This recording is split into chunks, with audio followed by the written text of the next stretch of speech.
Hi guys, it's me back with another review. This time I'm having a look at a Botcon figure from Beast Wars, or Beast Wars figures from Botcon, whichever way you want to put it. I've been after this guy for quite a while.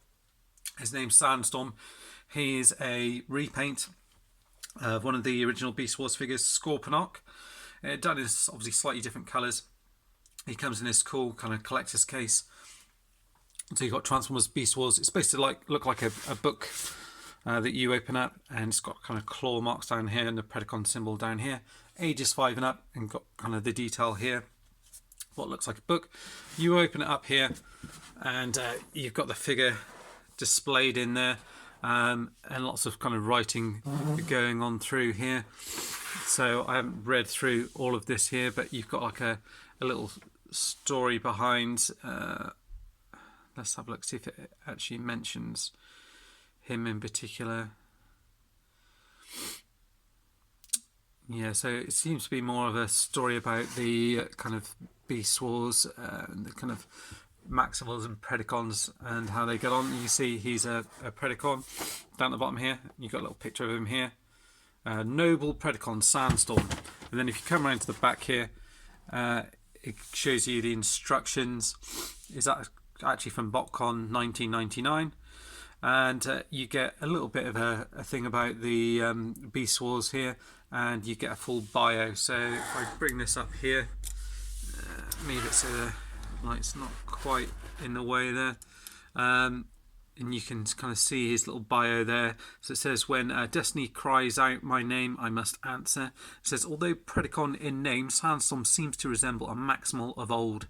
A courageous commander of Predacon resistant forces, Sandstorm demands nothing less than utter committed and total loyalty from his troops.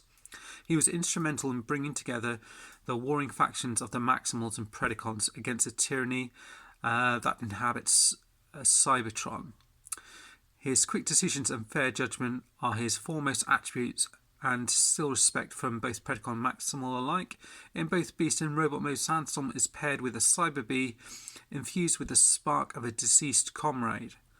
And said Sandstorm's weaponry includes twin shock concussion missiles, which launch from his claws, and deadly electro arc sting, which erupts from his tail, disabling any foe within his immediate vicinity. And then you can't really see it that well here in this light here, but his strength is 8, intelligence 9, speed 6, endurance 8, rank 10, courage 9, firepower 7, and skill 9. So that's the figure, that's the box itself. What we'll do is see if I can open it up. So it looks like it opens from the top here, and you can slide the figure out of the box here. Oops, I've torn it a little bit.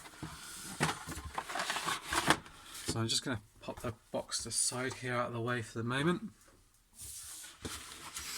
And then you can see him on this kind of clamshell here, on the, not clamshell, on this cardboard backing with his little missiles in here. He's got those, and then you can just untie him from the back. So what I'll do is I'll just untie him, and I'll put that to the side here. It's the first time I've had a proper look at this. Obviously I'm familiar with the original Beast Wars Scorpius. I don't think I've ever done a proper review on him or anything. Let me just sort out the camera so you can actually see him.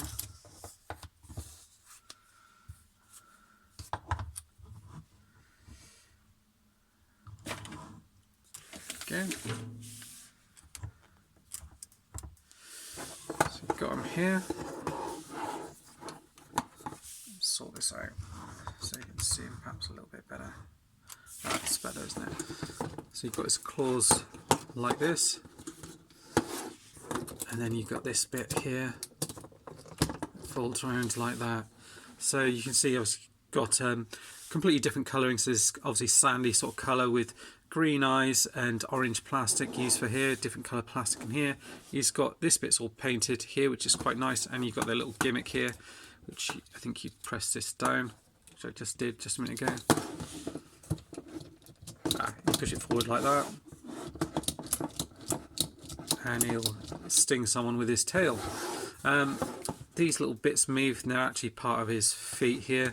This claw opens and closes, with the opening mechanism, you actually shoot out the missiles from here. I won't do that because I don't want to. Basically, as you lift it up, the missiles kind of shoot out. From what I remember, let's just try it real quick. Come on.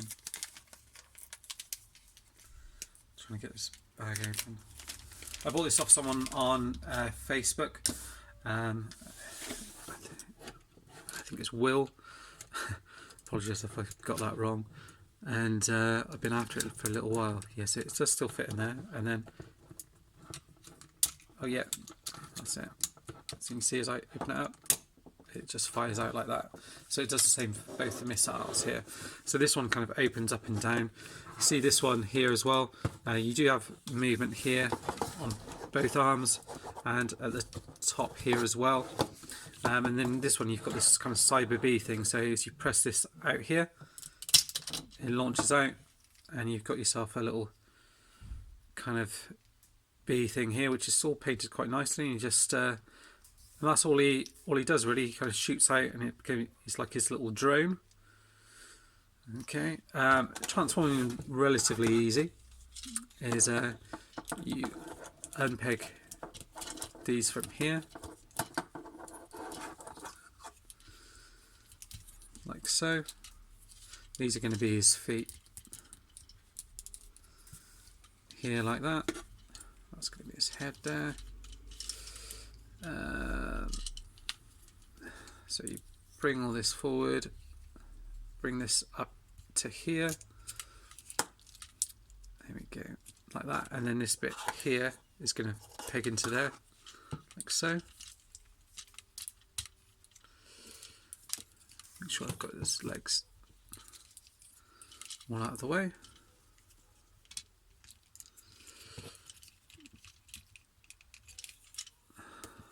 Like that. Fold these bits around to the side. Straighten his legs out like so. And then you want to bring the arms down here like that. And fold his hands round like so, however you want to have him on display. You do have the screw holes and stuff showing in this mode, which is a bit of a shame. And then, yeah, it does show to have the tail piece coming round here, like that, at the back there. And he does actually, you see, he does actually stand up okay with that. He's got this battle mask on at the moment, which is all closed up, and then you open it up, and that's kind of the kind of true face of him. Which is displayed on the box there. So it's entirely up to you how you want to have them displayed. And then you can get this guy here, and basically you just fold everything kind of back up, basically. So clip that in like that. So you've got it as a claw again, and then that will just click into here like that, and hopefully that will stay in. I've heard people have problems with this in terms of getting it to click back in. I suppose over time that's kind of worn out a little bit. I don't think I'm going to be able to get it back in.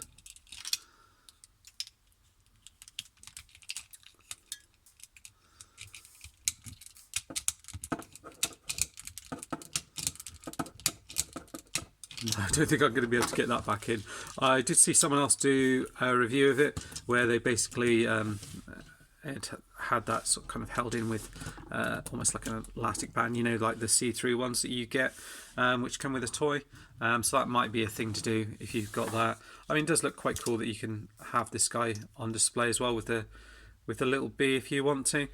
He doesn't kind of sit on anywhere. I guess you could put him on his shoulder, or even have him kind of resting like that, as if he's just shot out of his claw like that if you wanted to. Articulation's pretty good, as with the sort of Beast Wars toys. Arm goes all the way around, arm comes out like this, swivels around here, which you get the bend there, and also swivels there. This opens and closes. This one opens even further as well. Legs go all the way up and back. You get kind of a bit of movement at the top there, nice bend in the knee, and a bit of movement in the feet there, which kind of keeps him nice and steady. And then of course you've got the option with the battle mask just to close that up like that. So potentially if you do want to display him with Scorponok, you have got the option to, obviously they're different colours, but you could potentially have one with the battle mask and one without. I don't think the battle mask is featured that much in the cartoon. He's mostly, for Scorponok anyway, he's mostly got his face out like that. So it could be that you have Scorponok like that and this guy with the battle mask closed. Entirely up to you how you want to do it. But I think that's pretty much it. There isn't loads to go over. There isn't a lot of paint detail on this guy really. The main paint is really on the face, the mask, the bee, and on this bit here really. Apart from that, it's there isn't a whole lot of paint, which is unfortunate. I think it would have really benefited from a little bit of extra paint just on the front there, which would really liven it up. But as it is, because of the quite bright orange on it, I think it looks pretty decent anyway. Just really pleased to finally get hold of this guy. I think he cost about £80 in the end, which is about the right sort of price. I know on some people on eBay, I kind of missed the boat really. I've now started asking quite a lot for some of the rarer Botcon figures, so I kind of missed out on that. But yeah, finally glad to have this guy in my collection. Big thank you to Will as well for coming up with this guy. Thanks very much. And I think he lives not too far away as well, which was quite cool.